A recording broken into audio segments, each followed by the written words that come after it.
Voilà, donc petite vidéo aujourd'hui où je vais vous montrer donc comment faire une mise à l'échelle d'une entrée analogique sans virgule, la même mais avec virgule cette fois, une fonction range et le tout affiché sur un IHM. Du coup ici sur ma fenêtre j'ai TIA Portal, ici donc la petite fenêtre ici c'est ma simulation d'un HMI. Et à droite, c'est la simulation d'un automate, parce que j'ai pas d'automate avec moi aujourd'hui. J'ai pas de potentiomètre non plus. Du coup, on va simuler un potentiomètre ou un autre capteur directement sur le HMI. Comme ça, vous pourrez bien visualiser. Donc là, pour les appareils réseau, du coup, j'ai ma CPU et j'ai mon interface PGPC avec WinCC RT Advance. Donc, pour commencer, on va aller dans la table des variables. Et du coup, j'ai déjà activé les mêmes taux de cadence. Et là, du coup, on va déclarer votre entrée de potentiomètre. Donc, pour moi, c'est W potentiomètre. Et voilà. Donc, pour savoir sur quelle entrée, quel est le numéro d'entrée en fait de votre, quelle est l'adresse, pardon, d'entrée de votre potentiomètre ou de votre entrée analogique, vous cliquez sur les paramètres de la CPU ici, propriétés, et ici vous avez donc les compteurs rapides et les générateurs d'impulsion. Et juste au-dessus ici vous avez AI2, parce que sur cette CPI on a deux entrées analogiques. Entrée analogique, ici je vais lever un peu la fenêtre. Du coup là vous avez le temps d'intégration ici, la voie 0 et la voie 1, donc l'entrée 0 et l'entrée 1 si vous préférez. Du coup, l'adresse de voie, donc c'est l'adresse que vous allez utiliser, IW64, I pour input, W pour Word, parce qu'elle est en format Word, donc int, etc. sur 16 bits. Et 64, c'est son adresse. Donc là, sur ces CPU-là, vous pouvez mesurer uniquement de la tension, et la plage de tension, c'est de 0 à 10 volts. Et là, vous pouvez faire un lissage. Je vous conseille de ne pas changer le lissage, et vous pouvez activer le diagnostic de débordement, donc c'est si la tension en fait elle dépasse les 10 volts, mais elle dépasse plus que le débordement s'active si elle dépasse, je crois, 11 volts et quelques. Donc il n'y a pas besoin de le décocher, même si votre capteur n'est pas précis ou votre potentiomètre envoie un volt de plus à l'automate. Donc ici notre table des variables. Donc là il vous suffit juste de taper IW64 si vous voulez utiliser la voie 0 de votre automate, et ici vous mettez en format int. Donc là votre entrée elle est déclarée. Moi, je vais me permettre de changer. Ça, je vais le mettre en memento parce que vu que j'ai pas de potentiomètre, je vais juste mettre une mémoire. Voilà. Donc là, moi, ce sera une mémoire, mais pour vous, ce sera votre vraie entrée.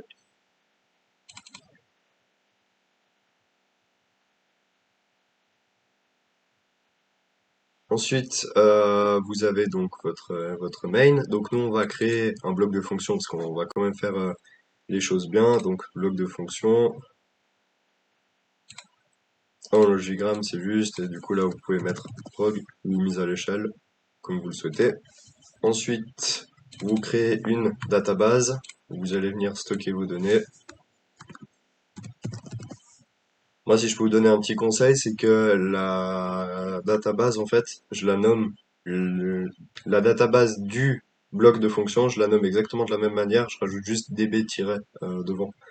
C'est plus simple pour s'y retrouver après. Et puis, j'essaie de m'arranger dans la limite du possible pour que le numéro FC1 soit égal au numéro DB1. En gros, si j'ai le FC10, la DB, je vais l'appeler DB10. Comme ça, c'est plus simple pour s'y retrouver. Ensuite, dans le main, je viens glisser mon bloc de fonction. Voilà. Et dans mon bloc de fonction, je vais maintenant faire mon programme. Donc, pour interpréter donc le signal d'une entrée analogique, il faut faire ce qu'on appelle une mise à l'échelle. Mais avant la mise à l'échelle, il faut faire une normalisation pour normaliser le signal d'entrée. Donc, vous prenez le bloc qui s'appelle norme X. Il se trouve, sauf erreur, sous conversion. Ici, vous avez le scale X qu'on utilisera juste après et le norme X. Donc, vous commencez par le norme X et ensuite le scale X.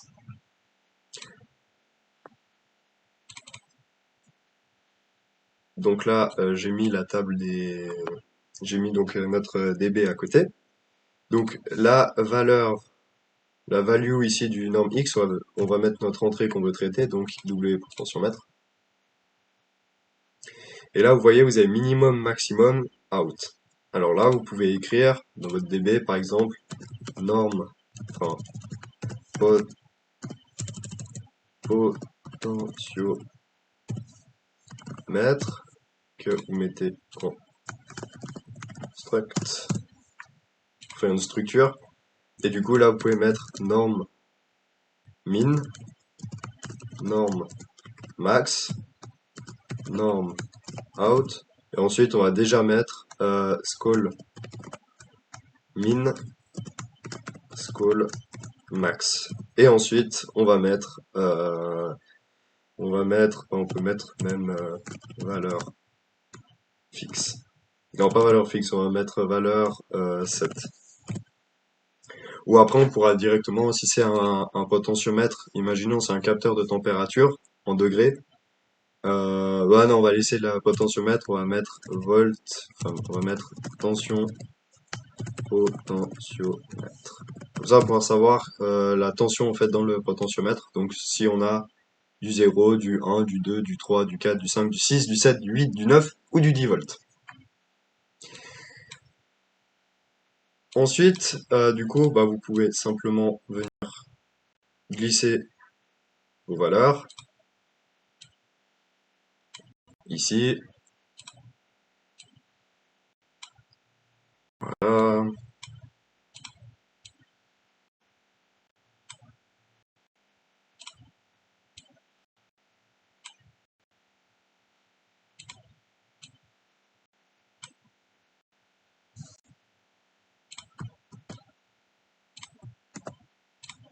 Tip top. Ensuite, on va regarder, bah, du coup, on va mettre mise à l'échelle.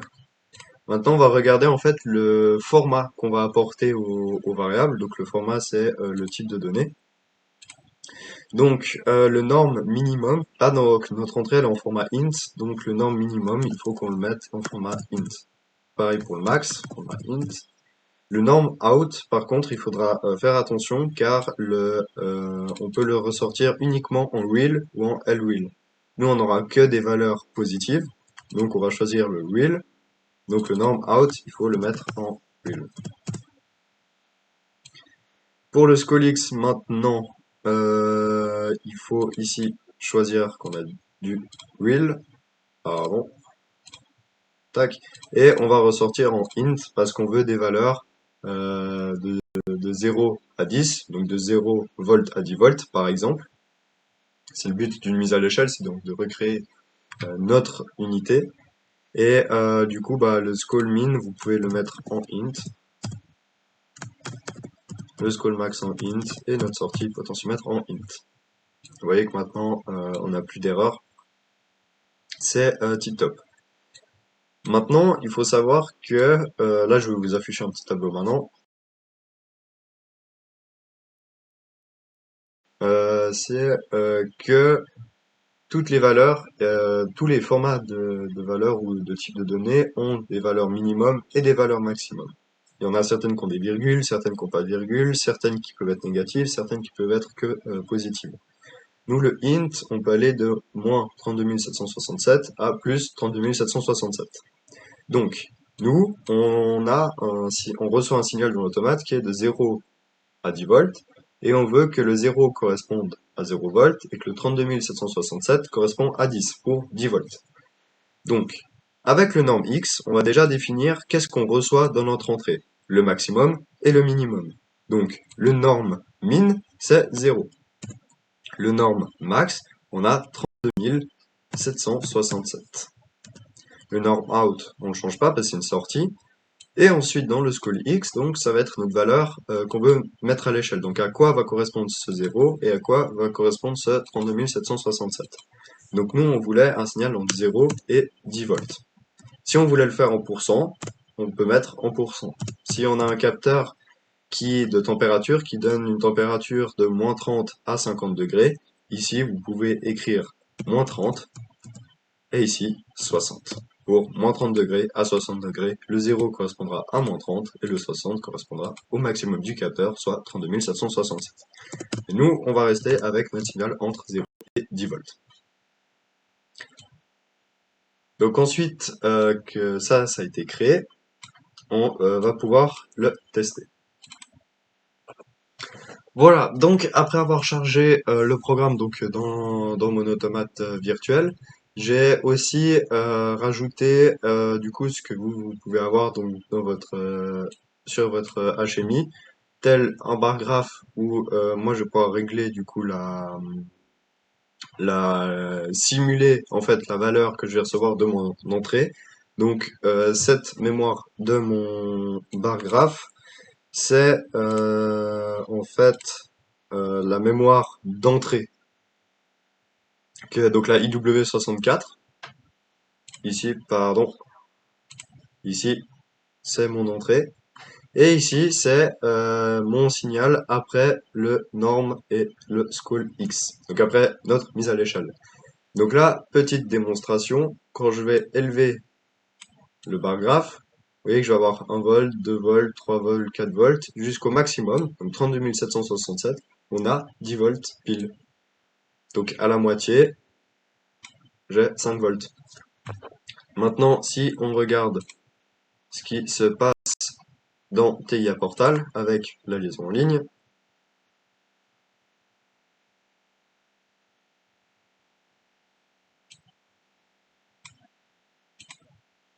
voilà, on a notre 0, notre valeur de 0 enfin notre valeur minimum pardon qui est à 0, notre valeur maximum qui est à 32 767.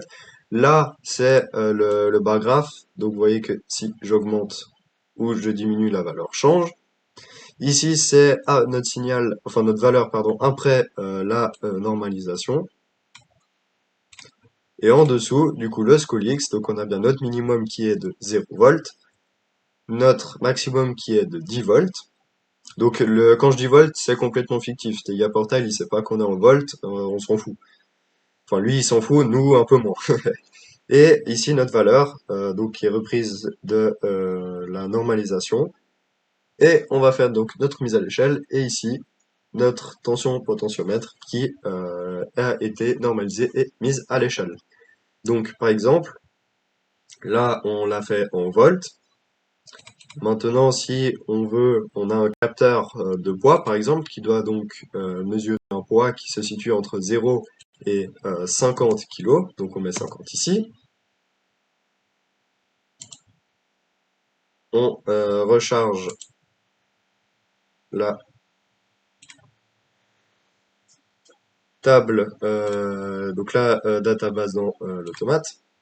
Voilà, donc maintenant on a notre, notre minimum qui est à 0, notre maximum qui est à 50, donc 0 kg, 50 kg.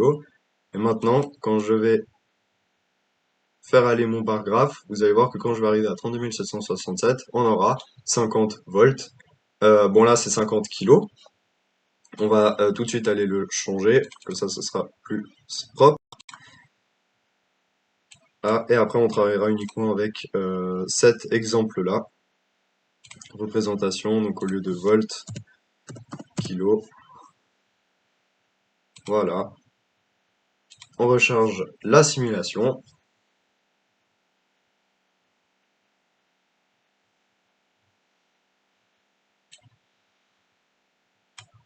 Et donc maintenant, on peut aller de 0 à 50 kilos. Donc maintenant, ce qu'on va faire, c'est qu'on va faire le même exemple, mais avec des virgules. Parce que là, on a 50 kilos.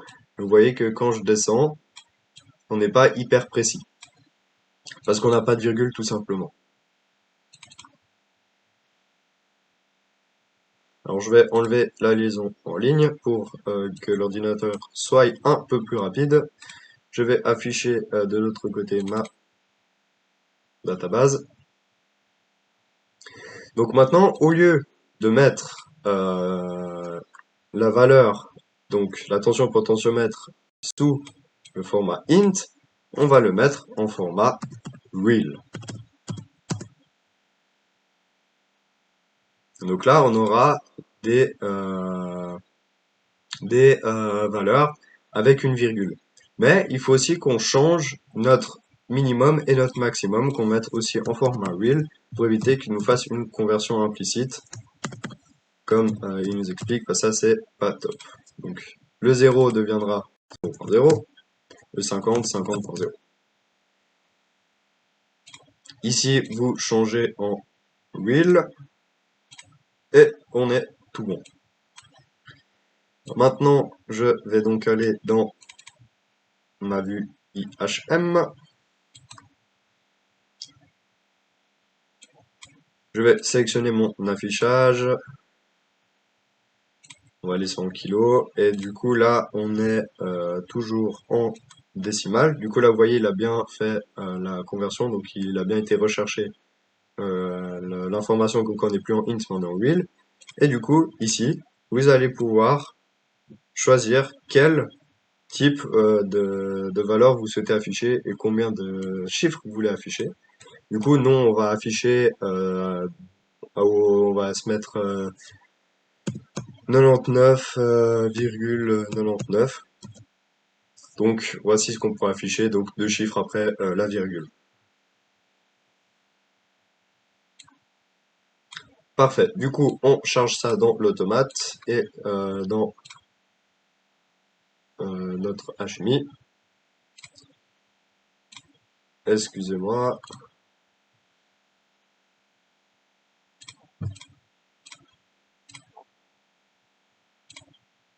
Terminé. OK. Du coup, là, notre affichage, il s'est bloqué parce qu'on lui a dit que lui, on lui a pas chargé le programme. Du coup, il croit qu'on est toujours en format int. Et du coup, là, il essaie de lire une valeur en format, en format real. Du coup, bah, il comprend pas. Donc là, on recharge la simulation.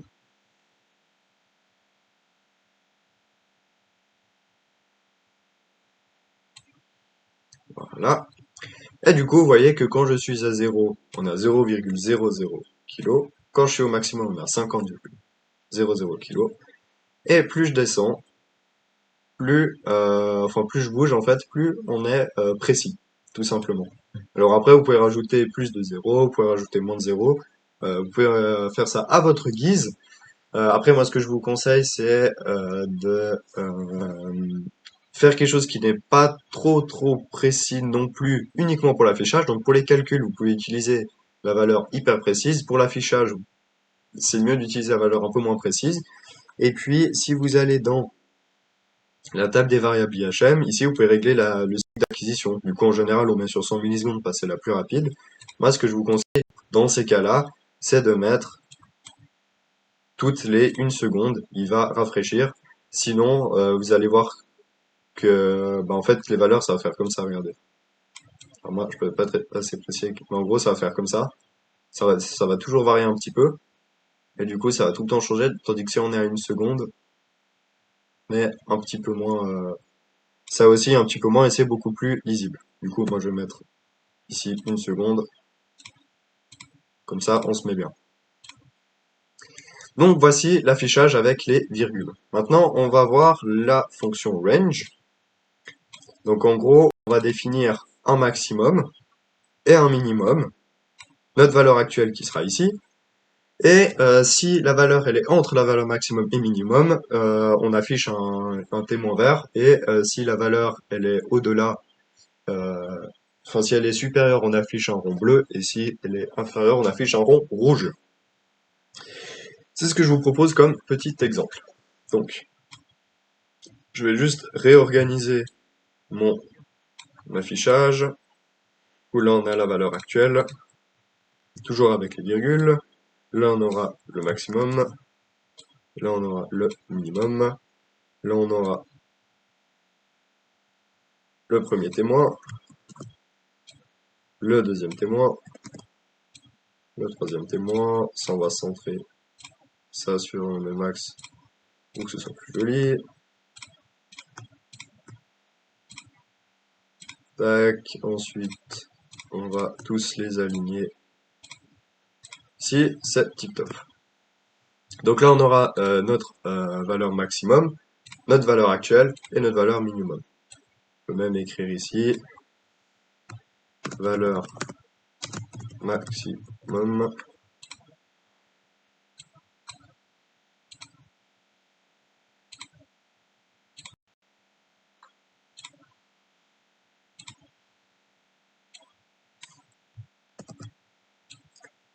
Tac, valeur actuelle. Enfin du coup, là, vu qu'on prend l'exemple d'une balance, on va simplement mettre poids maximum, poids actuel, ainsi que poids minimum. Ensuite, pareil, petite mise en page.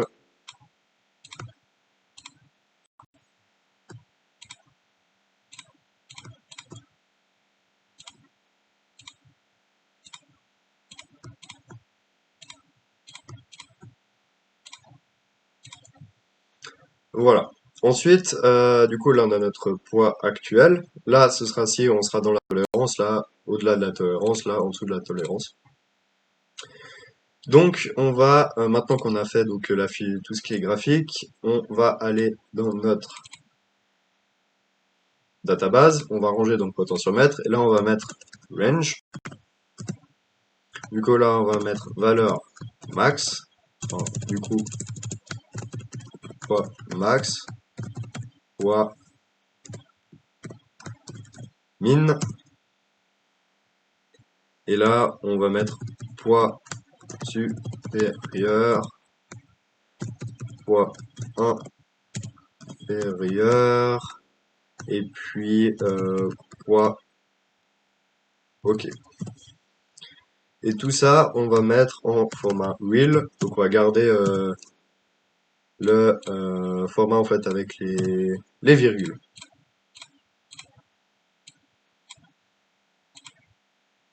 Ok, tip top. Du coup, maintenant, on peut faire notre programme.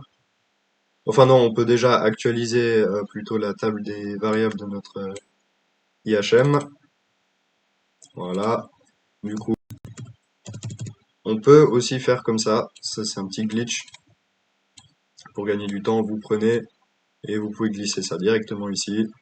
Juste les noms qu'il faut enlever ce qu'il y a devant. Si vous voulez plus de clarté. Et comme ça, vous n'avez pas besoin de les adresser une à une dans le HMI. Ah, tac. Et ici, on remet 100 millisecondes. Parce que là, c'est mieux si c'est rapide. Ok, maintenant on retourne sur notre vue. Ici, général, on va donc changer. On va mettre que ça, c'est donc le poids max. Et on va mettre que c'est une entrée-sortie. Comme ça, on va pouvoir la lire et la régler. Ça, c'est juste une sortie. Ça, pareil. Poids min. Type entrée-sortie. Ah oui, ça par contre, j'ai fait une petite erreur. Je viens de me rendre compte. En fait, ça c'est le poids maximum qu'on va set. Ça c'est le poids minimum qu'on va set. Et en fait, là, poids supérieur, il faut qu'on mette en booléen. Bah, ce sera une format, enfin en format bool, donc soit ça l'est, soit ça ne l'est pas. Pareil pour le poids. Ok. Voilà. Donc là, je reviens dans ma table des variables. Si normalement ça a été effectué, je vais juste contrôler. Ça a bien été effectué. C'est automatique, mais des fois c'est bien de regarder. Du coup là, on va sur événements. animation, pardon, représentation. Le nom de la variable, du coup, c'est poids supérieur. Donc quand c'est à 0, on va laisser en gris. Quand c'est à 1, on va mettre en bleu. Le poids actuel,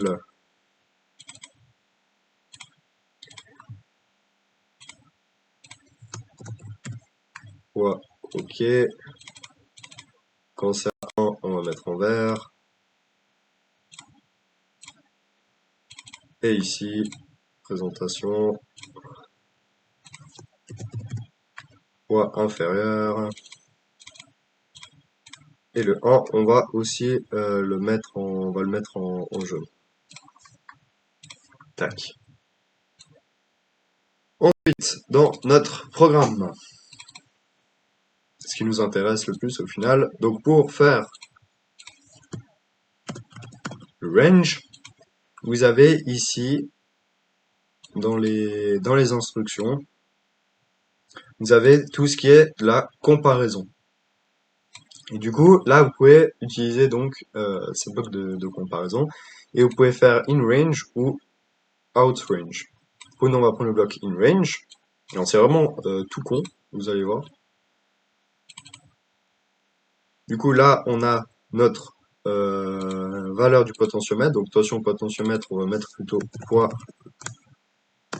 capteur. Il va aller dans l'entrée valeur. Notre poids max, notre poids minimum. Ensuite, vous prenez une porte correspondante et vous mettez poids OK. Voilà. Donc ça, c'est le range. Là, maintenant, on va faire le out range. Mais on va pas utiliser la fonction outRange, on va juste utiliser le comparateur supérieur et inférieur. Donc, si du coup, là, il faut rajouter une porte et derrière. Voilà. Donc, si notre poids capteur il est supérieur au poids maximum et que il n'est pas dans ce range, donc que le poids, j'avais mis poids OK, OK, il soit à 0, du coup on l'inverse pour le mettre à 1, et bah dans ce cas-là, le poids il sera supérieur à notre tolérance. Maintenant, on fait la même chose, s'il est plus petit, donc si le poids capteur est plus petit que notre poids inférieur, ah zut, c'est poids minimum, pardon, que notre poids OK il soit inversé, on a donc un poids qui est inférieur à notre tolérance. On va donc tester tout ça. Je vais juste vous mettre en plus grand le programme pour que vous voyez bien ce qu'on vient de faire. J'espère que j'ai été assez clair. Voilà. Ça c'est s'il est supérieur, ça c'est s'il est inférieur. Et ça c'est s'il est dans la tolérance. Donc maintenant on va charger ça dans l'automate. Toujours automate virtuel. Voilà. On va le démarrer. Si jamais le petit rond qui clignote sur la vue IHM, c'est pour dire que la liaison avec l'automate, elle est bonne. Si vous vous demandez pourquoi j'ai fait ça, c'était juste pour savoir si les deux communiquaient ensemble.